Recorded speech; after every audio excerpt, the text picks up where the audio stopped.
الحمدللہ رب العالمین والصلاة والسلام علی سید المرسلین اما بعد۔ اگر مقتدی تشہد مکمل نہ کر سکے اور اس سے پہلے ہی امام صاحب سلام پھیر دیں تو مقتدی کیا کرے؟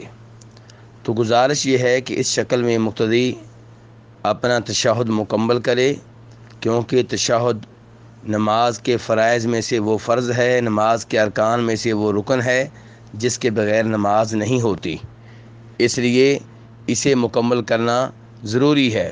چنانچہ عبداللہ ابن مسعود رضی اللہ تعالیٰ عنہ فرماتے ہیں کہ ہم تشہد فرض ہونے سے پہلے کہا کرتے تھے، اللہ تبارک و تعالیٰ پہ سلامتی ہو اس کی مخلوق کی طرف سے، جبریل علیہ السلام پہ سلامتی ہو، میکائیل علیہ السلام پہ سلامتی ہو۔ تو پھر نبی علیہ السلام نے ہمیں تشہد سکھایا۔ تو اس روایت میں عبداللہ ابن مسعود کہہ رہے ہیں کہ تشہد فرض ہونے سے پہلے ہم کچھ الفاظ اور کہتے تھے، اور فرض ہونے کے بعد پھر باقاعدہ آپ نے ہمیں تشہد کی دعا سکھائی۔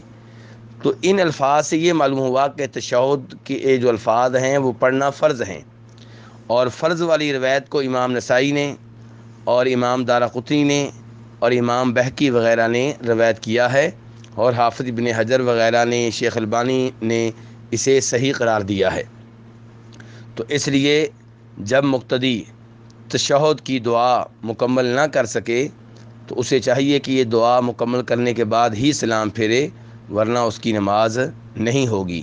اور تشہد سے یہاں پہ مراد وہی مشہور و معروف دعا ہے، التحیات للہ والصلوات والطیبات واللہ تعالی اعلم۔